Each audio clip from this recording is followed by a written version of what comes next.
আজ আমি তৈরি করব পাট শাকের ঝোল। খুব হেলদি রেসিপি, খুব সুস্বাদু একটি রেসিপি। তৈরি করে ফেলুন পাট শাকের ঝোল। পাট শাক ভালো করে ধুয়ে নিয়ে এসেছি, এরপর আমি ছাড়িয়ে নিচ্ছি। ঠিক এরকমভাবে ছাড়াতে হবে। এই পাট শাক খাওয়া খুব ভালো হেলদি একটি রেসিপি। এই শাক খেলে ব্লাড প্রেশার অনেকটাই কমে যায়।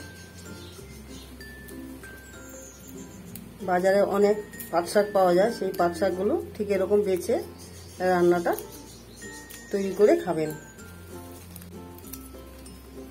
একটু কচি হলে ভালো হয়, শাকগুলো আমাদের খুবই কচি।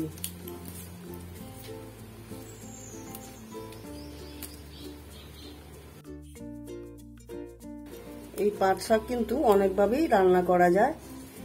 ঠিক এরকম ভাবে রান্নাটা করে খাবেন। এই রান্নাটা করে খেলে স্বাস্থ্যের খুব উপকার।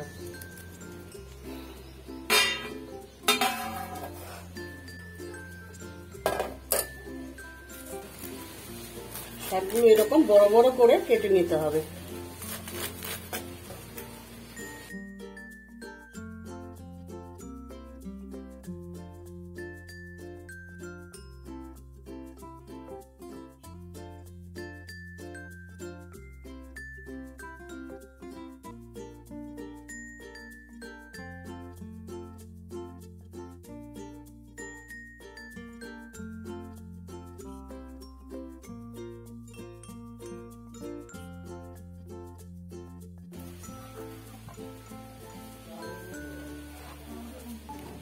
গ্যাস জ্বালিয়ে আমি কড়াই একটা বসিয়ে নেব।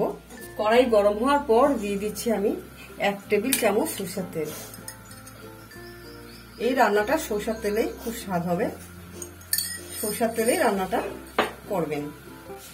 ভালো করে তেলটা গরম করে নিতে হবে। তেল গরম হয়েছে, এর মধ্যে দিয়ে দিচ্ছি একটা শুকনো লঙ্কা। শুকনো লঙ্কা একটু নাড়াচাড়া দিয়ে নেব। দিয়ে দিচ্ছি আমি সামান্য কালো জিরে। এরপর দিয়ে দিচ্ছি পাট শাক।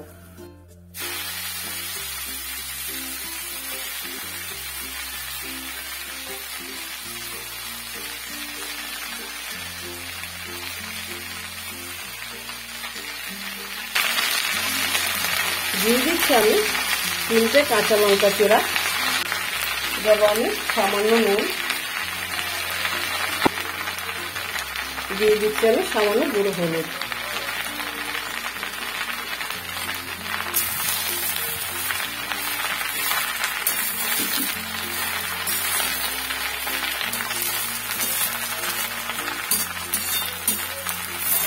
একটু নাড়াচাড়া দিয়ে ঢেকে রেখে দেবো 1 মিনিট, আঁচটা কম দিয়ে।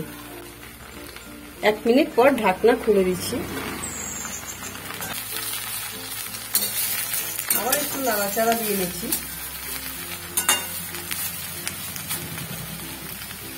এর মধ্যে দিয়ে দিচ্ছি জল।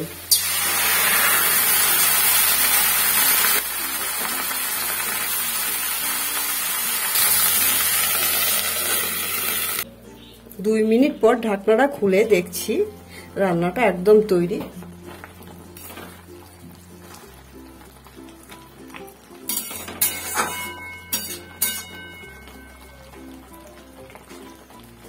আঁচটা কম দিয়ে রান্নাটা তৈরি করতে হবে। দেখে নিচ্ছি পাতাটা সিদ্ধ হলো কিনা। পাতাটা সিদ্ধ হয়েছে, একটু ঝোলা ঝোলা থাকবে। এই রান্নাটা অবশ্যই করে বাড়ির সবাইকে খাওয়াবেন, আশা করি খুবই ভালো লাগবে। এই রান্নাটা খেলে শরীর ঠান্ডা রাখে। অবশ্যই গরমে এই পাট পাতার ঝোল খাবেন।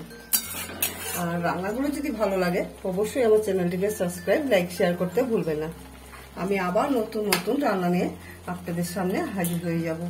ভালো থাকবেন, সুস্থ থাকবেন। ধন্যবাদ।